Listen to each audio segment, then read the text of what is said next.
சர்வதேச அடிமை முறை ஒழிப்பு நாளான இன்று அது குறித்த சில முக்கிய தகவல்களை காணலாம். சாதி, மதம், இனம், மொழி, நிறம், அரசியல், நாடு, சமூகம், பண்பாடு போன்ற அளவுகோல்களில் அடிமைப்படுத்தப்பட்டவர்களை அதிலிருந்து மீட்டெடுக்கும் வகையில் நாம் யாரும் அடிமை இல்லை, நமக்கு யாரும் அடிமை இல்லை என்ற அரசியல் முழக்கத்தை முன்னெடுத்த ஐநா அவையானது 1986 முதல் டிசம்பர் 2 சர்வதேச அடிமைகள் ஒழிப்பு நாளாக அனுசரித்து வருகிறது. நவீன அடிமைகள் கலாச்சாரம் பரவி வருவதால் உலகம் முழுவதும் அடிமை வாழ்க்கை வாழ்பவர்களின் எண்ணிக்கை இந்த ஆண்டு 23% அதிகரித்துள்ளது.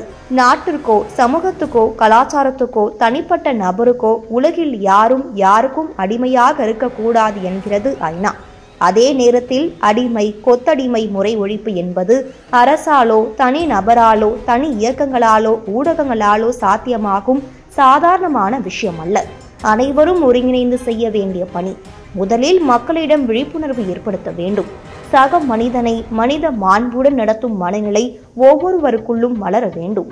ரோமாபுரி அடிமை முறை ஒழிந்துவிட்டது, அமெரிக்கா அடிமை முறை ஒழிந்துவிட்டது, ரஷ்யா அடிமை முறை ஒழிந்துவிட்டது, நாமும் ஒழித்துவிட்டோம் அடிமை முறை என்ற வார்த்தையை மட்டுமே. ஆனால் அடிமை முறை இன்னும் அப்படியே உள்ளது. ஜார் மன்னர் ரஷ்யாவை பற்றி எழுதும் போது லியோ டால்ஸ்டாய் சொன்னது இது. நாமும் நம் நாட்டில் அடிமைகள், கொத்தடிமைகள் இல்லை என சொல்லிக் கொள்ளலாம். அவ்வளவுதான்.